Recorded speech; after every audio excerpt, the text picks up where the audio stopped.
500,000 pesos. Ang apat na tseke ay mula sa OVP, umabot ng 500 million pesos. At ang tatlo pang tseke ay mula sa DepEd na nagkakahalaga naman ng 112,500,000 pesos. Mr. Chair, ang nabanggit na halaga 612,500,000 pesos. Lagpas sa 50 million pesos na required para sa kasong plunder. Ang mga checking ito ay lahat nakapangalan kay Ms. Gina Acosta bilang Special Disbursing Officer ng DepEd.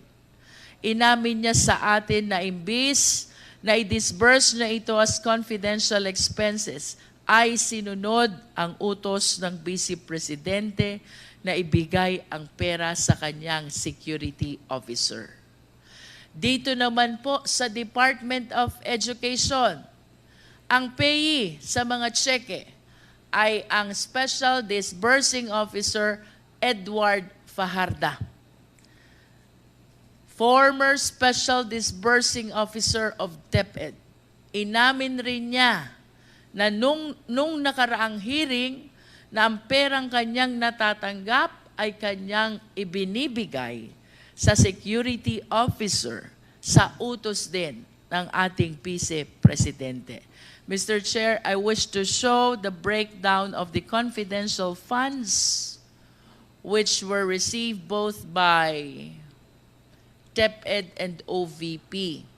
For OVP, Mr. Chair, for clarity, we have 125 million, that is last quarter of 2022, and then 125 million for the first, second, third quarters of 2023, total of 375.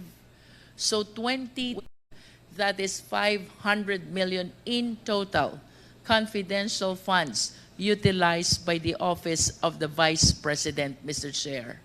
For DepEd, Mr. Chair, I understand that this were utilized during the first 3 quarters of 2023, 37,500,000 each for the first, second, and third quarter of 2023, which total to 112 million pesos confidential fund utilized by the Department of Education.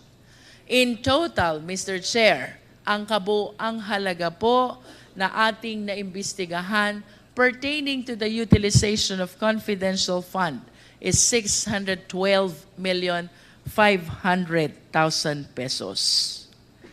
Napakalaki at nakakalula. And to be very candid, Mr. Chair, ilang bata na sana ang ating napakain. Ilang bata na sana ang ating napaaral. At ilang pamilya na sana ang ating nabigyan ng bahay. Mr. Chair, considering that the amounts involved here far surpass the threshold for plunder, na mas kilala bilang pandarambong, it is my humble position na dapat po talaga ay maipagpatuloy at mapalalim pa ang investigasyon upang malaman kung sino ang nakinabang sa perang ito. Such an investigation may not be for Congress to conduct anymore. Again, our ultimate purpose here is to legislate.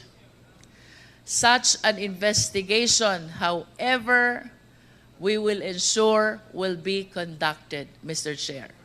Hindi po basta-basta ang mga pangyayaring natuklasan natin rito.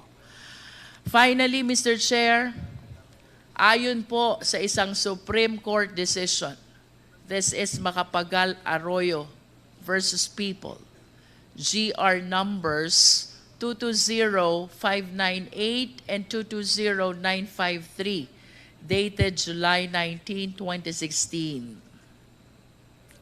On the crime of plunder, napag-usapan po dito ng Supreme Court ang will, conspiracy na nagaganap in the commission of plunder. Kaya kung may pagpapatuloy po ang investigasyon, maigi pong matingnan kung sino po ba ang hub, sino ang mga spokes, ilang conspiracy po ba ang ating pinag-uusapan.